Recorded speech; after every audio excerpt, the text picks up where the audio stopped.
They can't offer me money, power, or prestige.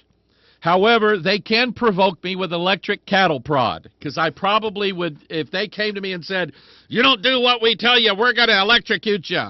Okay? I'm not saying that I would. I'm just saying that I would be more inclined to go, not an electric cattle prod.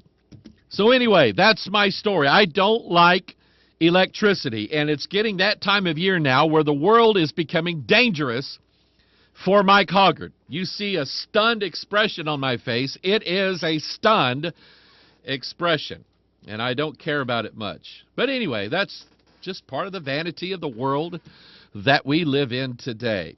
I have got some, let me pull up my web thing here. I've been following and looking at some interesting things. Let's deal with our buddy Joel Osteen. Hang on a second. I've had it.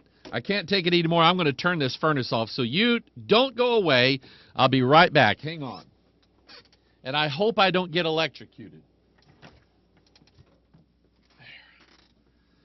Now I'll probably have to turn the air conditioner on just to circumvent the heat that's in here. ProphecyNewsWatch.com has an article that people have been sending me and saying, hey, Pastor Mike, take a look at this. I think there is a sub-website that this probably comes from called crosswalk.com. It says, Joel Osteen says that Mormonism is just another form of Christianity. Here we go again. Joel Osteen is in the news once again, this time for saying that Mormonism is just another form of Christianity. Osteen, pastor of, quote, America's largest church, as the media repeat over and over, was speaking to the Washington Times in an interview that covered a variety of issues. It was the quintessential Joel on display.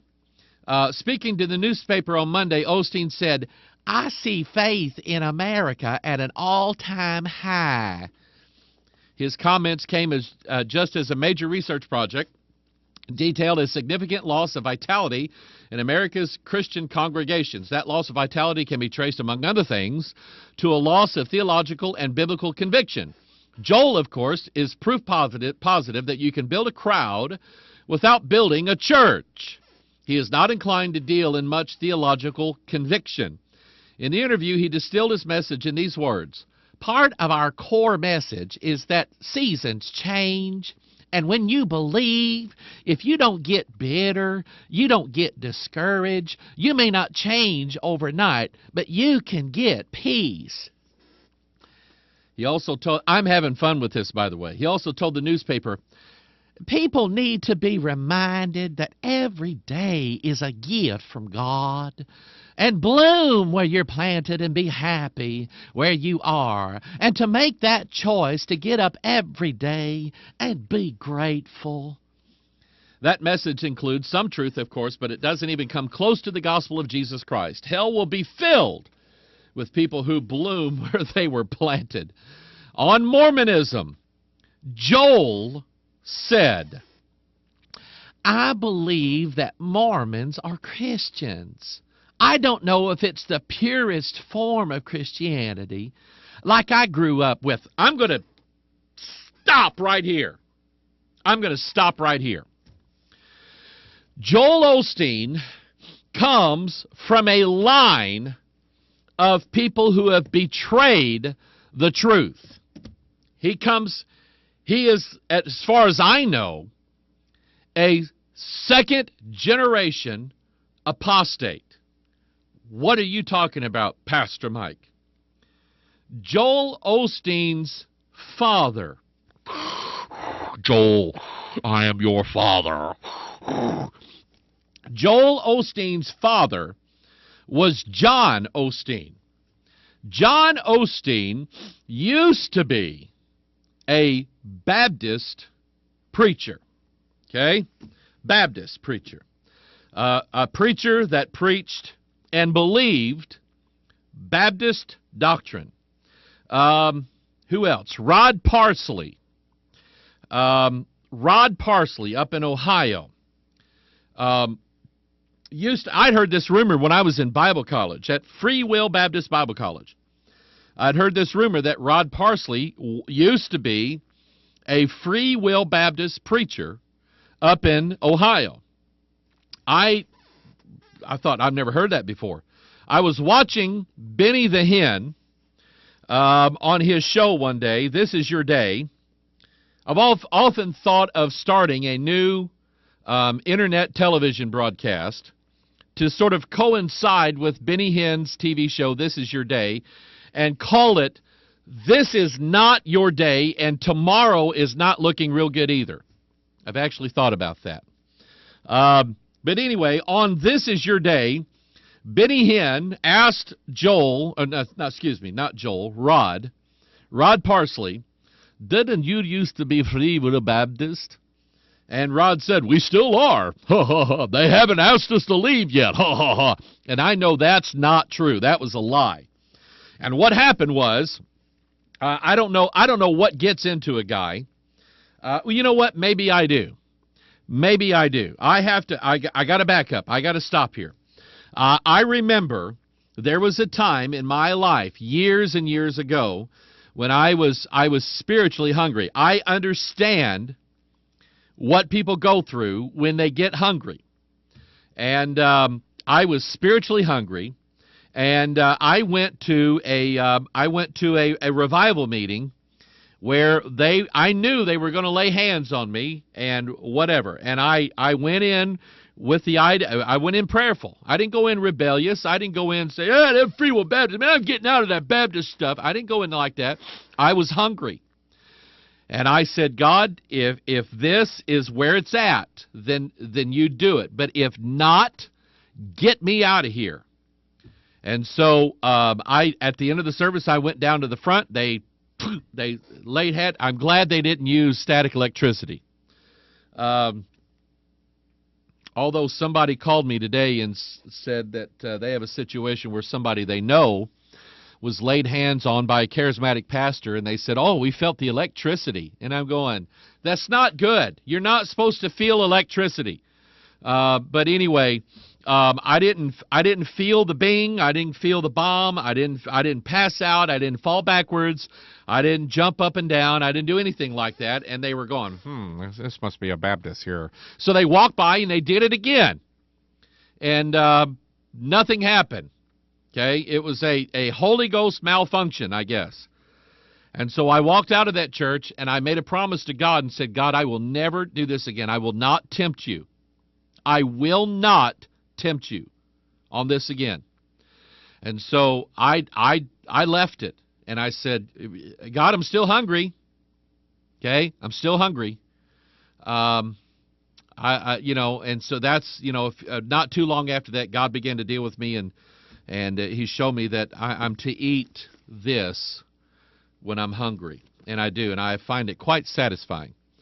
But anyway, back to Joel and John Osteen. Rod Parsley. I don't know what happened, but something happened with Rod, and all of a sudden Rod is full of something. Okay, he's full of something. He's got a new thing going in him. He's got the fire in him.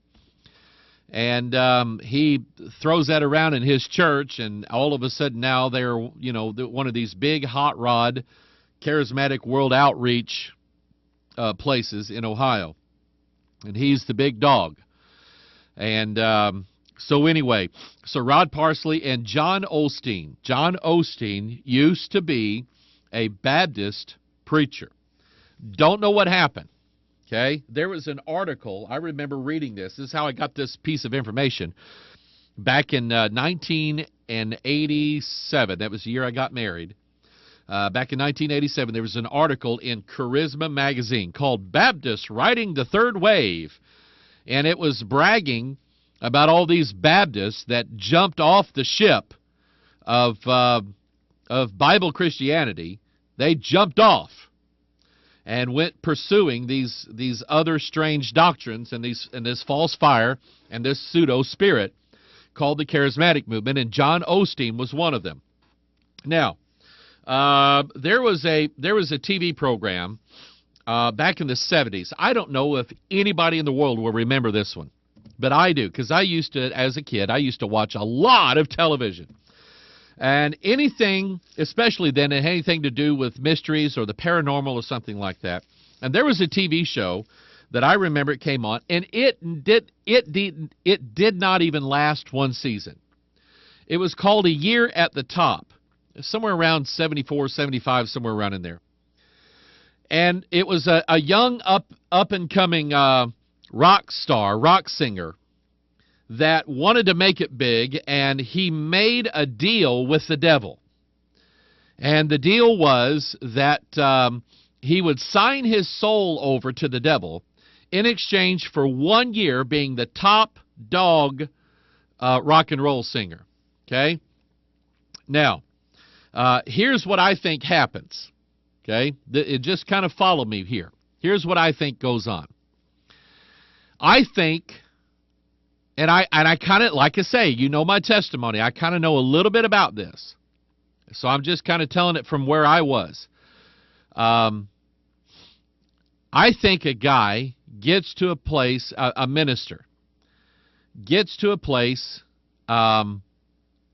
where he wants to be at the top.